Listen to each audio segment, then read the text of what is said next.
Hey, how are you doing? It's I'm good to doing see you great. again. How are you I'm doing? doing really well. How about yourself? I'm doing great. So, how was the game this week? It was good. I had a great time. How was it for yourself? It was Georgia good. won. Yeah, I know. Thank God. We're at 6-0 now. Yeah, That's great. pretty incredible. So before we started, I want to give you my business card. Yeah, for sure. That's all my information. Okay. Contact me anytime you want. It's my personal cell phone, so feel free to call whenever you'd like. Email on here too. Okay. Awesome. Well, here's mine as well. Okay. So whenever you need me, feel free to call, Yeah. give me an email, whatever's better for you. Okay, awesome. Thank you.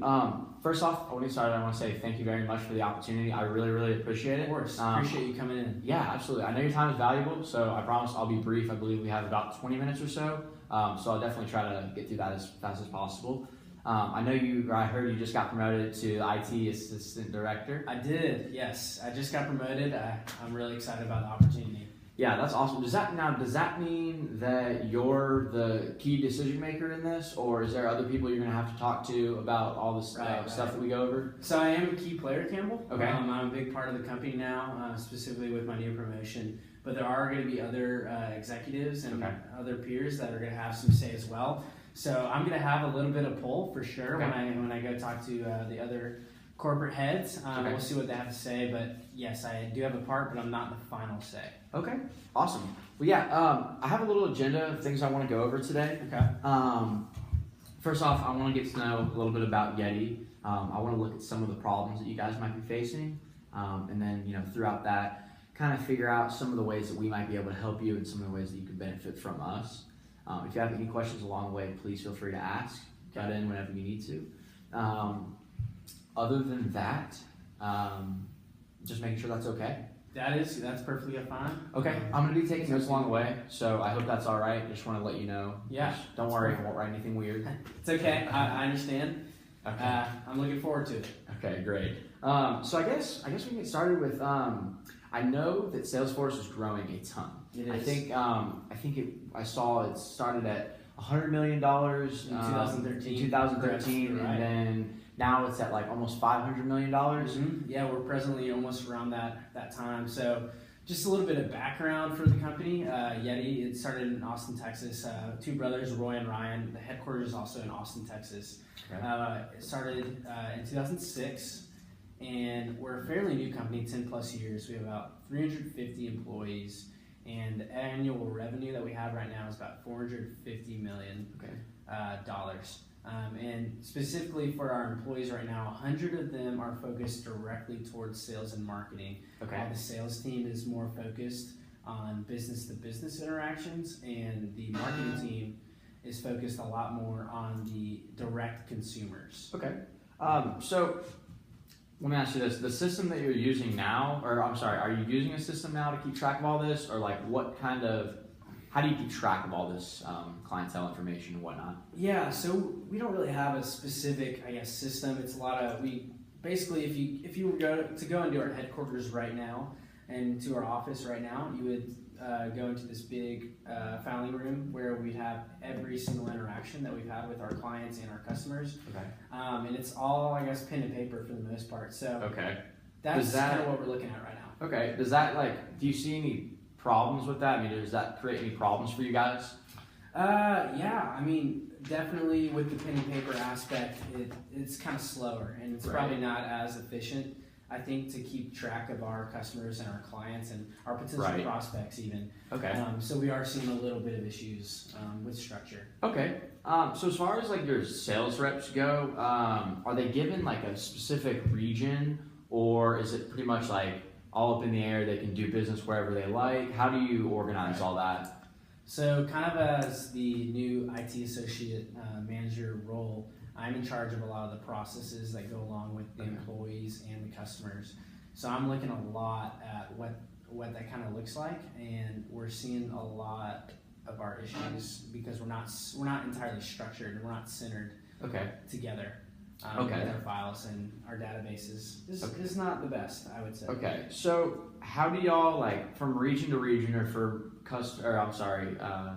employees to employees? How do you compare your performance? You mean sales representatives? Sure, yeah, sales in different regions, or however they conduct their business. So we'll take different regions. I think we're one of the few big regions that we have right now is we've got Austin, Texas. Okay. Obviously. Yeah. Louisiana is a big one. I think around the California area is another big region. We're looking more at the southeast, northeast regions as well. Okay. But how we kind of divide those two is we basically are kind of looking at what those sales reps are putting up in Louisiana versus California. Okay. And we're only seeing kind of the quota that we have for them. We're not seeing the exact accuracy of what they're doing. We only see kind of the max of what they're the max of what they're right. doing. Okay. Well, standard, I guess. So if it's not, so it's pretty much, as far as I'm concerned, it's pretty much just guidelines to where people conduct their business and whatnot. Yeah. With that, do you ever see like client overlay where an employee might go to a certain client and then another employee might accidentally go there too? Yeah. Is that ever something that comes up? With our sales team, we don't really have a ton of communication, I guess. Okay. Sometimes I think that could definitely be an issue. One of our biggest challenges as well. But we have seen a lot, maybe not a lot, a medium amount of client overlay. Okay.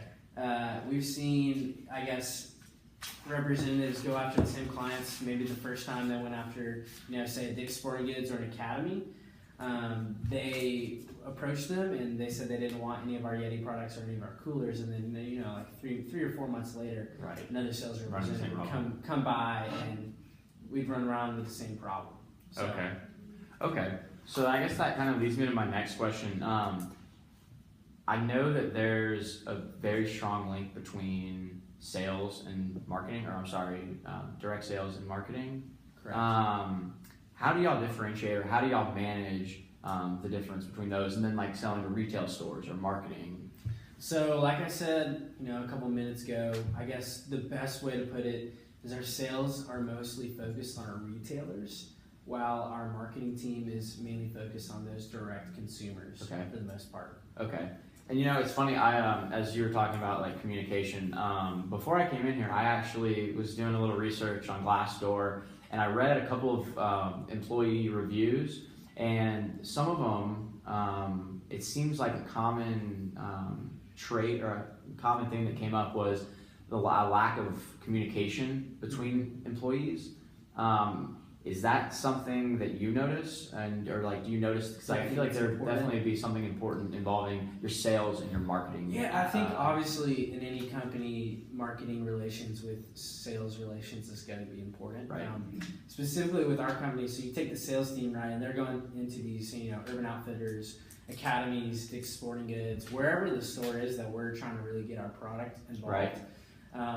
We need to communicate with the marketing team as well with that. So with the sales team, if we're seeing products that are working really well, we need to be able to communicate to that marketing team. Absolutely. In order for that marketing team to appeal to those direct consumers. So it all works hand in hand. Yeah. You need to know vice versa. Both sides need to understand each other. Yeah, I can totally see how those two would, like you said, go hand in hand.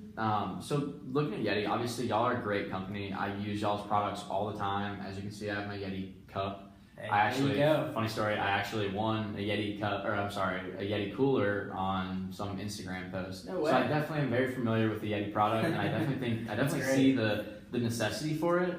I think it's something that's such a cool product and so unique. And like Yeti, I think Salesforce also has that to offer. I think there's also a necessity, and I think we can definitely show Yeti a ton of benefits. To get started, or a little brief explanation of what Salesforce is it's a CRM system. If you're not familiar with that, it's a customer relationship management. I'm a little familiar. Basically, what that's going to do, it's going to track and analyze all your interactions throughout the company. It's a tool that's going to centralize, simplify, secure, and structure your employee and customer engagement. Overall, it's a really good platform, and it's going to help you a lot. Average for customers, for companies who use Salesforce, average they see about a 20% increase in their sales growth over their first year, which obviously that's a huge number, and that's going to bring with that $450 million in revenue, that's going to skyrocket. Right. So I definitely think it's something that Yeti will absolutely benefit from. So looking back at the things we talked about today, I want to go over some of those issues that we touched upon. As far as, organizing all of your information for each one of your clients, like what y'all write down and what y'all put in the files. I think Salesforce can absolutely help you with some of these issues. One, it's going to store all your files in an easy to access cloud space within our server. So finding the information is going to be super easy. It's going to be super fast. There's going to be no wasting time. It's going to be right there in front of you. Second, all your new client uploads will have the same information, the same type of information. So basically it's going to have your date, the information, the cache, the product, the units. It's all going to be organized in the same exact way, so it's uniform throughout the whole entire system, so that if you ever need to look for something, like for example, if you wanted to find how many units sold to client X, you go in, click on client X, it's going to tell you exactly what you need to find, and it's going to be the same exact spot for every single client that you have, which is going to make it so much easier and save you so much time when you're looking for that kind of information. It's time efficient. Yeah, exactly. One of the other things we talked about was your regions and how you divide up the sales reps' work and whatnot, and how they conduct their business. I think how Salesforce can benefit you in that way, it's going to allow you to compare each region for each employee. It's going to tell you everything about it and how that specific region compares to not only the whole company, or the company as a whole, but also how you can also tailor it to other regions specifically. So you can compare region X to region Y, or you can compare region X to the whole company's average, or whatever you like. There's a lot of flexibility there. Absolutely, and you can truly see everything that's going on. Okay. Finally, I think one of the third thing is communication, because that seems like a big issue. I read about it and you talked about it. I think that it's a big problem, and it definitely needs to be addressed. It needs to be fixed. With the sales and marketing? Yes, yes. With the communication between them two, and really just communication throughout the company as a whole. What Salesforce has the benefit, what Yeti has the benefit from Salesforce is that it's going to allow you, one, to look at the product, and you're going to see exactly what products are doing good and the products that are doing bad. And so once you have all that information, you can relay that information to everyone in the company so they can all see exactly what's going on. And then third, just because that information is all out there, your sales reps and your marketing team are going to be able to communicate great. Yeah, exactly. They're going to be able to communicate great because they're going to have all that information right in front of them. Okay. So the sales department, or the sales reps, can look exactly what the marketing team is working on and see what they're doing. The marketing team can look at the sales reps and see exactly what they're doing. And so they can, they can come together and overall communicate better. And I think that's how Salesforce will help. Interesting. Okay. Yeah. And so I think you can see kind of where I'm getting at. I think it's something that you don't have to be blind to see, or you know what I mean? Right. But yeah, so like I said, saying is one thing, but I really want to get your hands on it. So if you don't mind, I'm going to come over here and I'm just going to give you a little demonstration. Is that okay? Yeah. Okay. I would like that for sure. Yeah. Okay. So what we have here is, so this is the home page, right? Mm-hmm. I know it looks complicated. There's a lot of tabs and a lot going on, but let me show you right here. So let's say, who's one of your biggest clients? I would probably say Dick's Sporting Goods is probably the number one. Perfect. Okay, so what you would do is you go into the search engine and you type in Dick's Sporting Goods, right? Okay. Click enter, and it has all the Dick's Sporting locations that y'all are located in. Okay. It has all the information about the revenue, profit, units sold, and it's got everything laid out, and there's even more. So it's got all that information. Yep. And then let's say you wanted to tailor it to. Can I tailor it to sales, like the salesman? Yeah, absolutely. So like you could go in and you could type in the region or the salesperson, and you could see exactly who their You see exactly who their clients would be. You can see how much they've done sales, what's pending, what's going out, the product sold, everything there. And then because the website and because the platform is so customizable, one of the things you can do is you can go in and you can change it to the product. And you can just make it, so like let's say you wanted to search the Yeti 315. Okay. You can search the Yeti 315, you can see all the stores that it's located in, you can see how much it costs, how much it's sold, and how well it's doing. And then what's cool is you can even look at the growth of the single product itself. Over time. Just like you can look at the comparison between your sales regions, you can look at the comparisons between two products as well. Okay, cool. Yeah. Well, Campbell, this looks great and all, but what are we talking about price here? Because I know with technology, right, it's expensive. Right. No, and you're absolutely right. Before I get into that, I want to first look at where you're losing money and the things that are what's costing you money. Okay. Okay. So I'm going to start out by your average revenue is $450 million, right? About yeah. Right. Okay. Would you say, or how much would you say you're losing on potential clients? So like out of let's say 20 clients, okay, how many would you say don't go through with it or don't? That's hard. Yeah. I'll be a little generous, maybe 1 out of 20. Okay. 5% or so. Perfect. Okay, so let's say 5% of these potential new clients are not going through with it.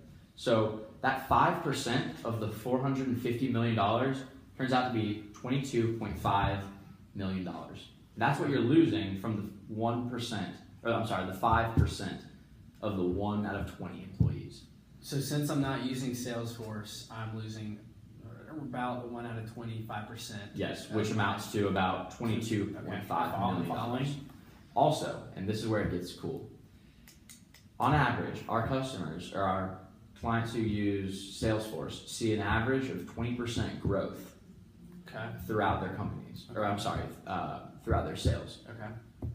So with 20% growth on top of your $450 million, that totals out to be $558 million. Alrighty. Which is $100 million increase from the $450 million. So not only are you not losing the $22.5 million, you're actually gaining $108 million on top of that. Okay, so you're saying that if I use Salesforce, I'm saving $22.5 million. Yes. And I'm also growing my sales growth by about 20. You said 20%? Yes, on average 20%. Okay.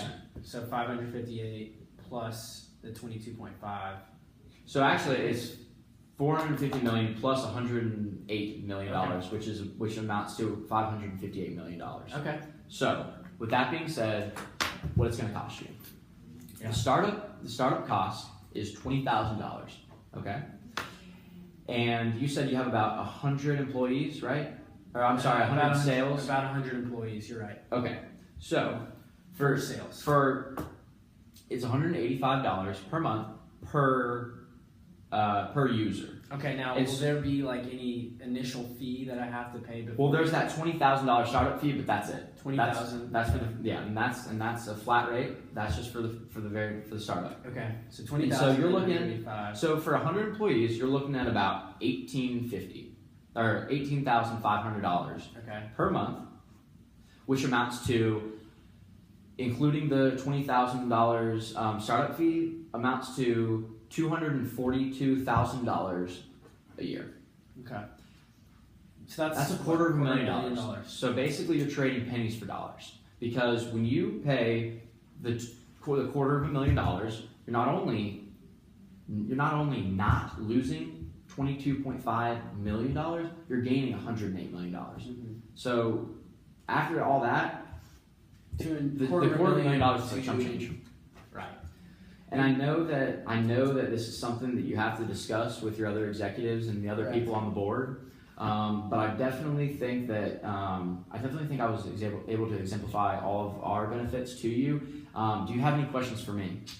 I don't think so, Campbell, but I do want to get a contract on this if possible. Yeah, absolutely. Can I look at that a little bit? Yeah, I have one right here. Perfect. All right, well, what I'm thinking here is that I can't be the final say. Right. I can do the best I can and talk to my peers and other executives in the company and see what they have to say. I'll kind of mingle with them, see what they have to say, and then I can come back to you and Okay. We'll see what Let me happens. ask you this. Could we schedule an appointment for, let's say, next week sometime, maybe later on the week? Friday sound okay? That sounds perfect. Okay. Yeah, Well, meet let's with plan on the that. other board members, talk to them, tell them about the ideas and tell them what we talked about today, and then, we'll reconvene. Okay, let's Okay. plan on that. Appreciate Awesome. it. Thank you Campbell. very much. Have a good one. You too.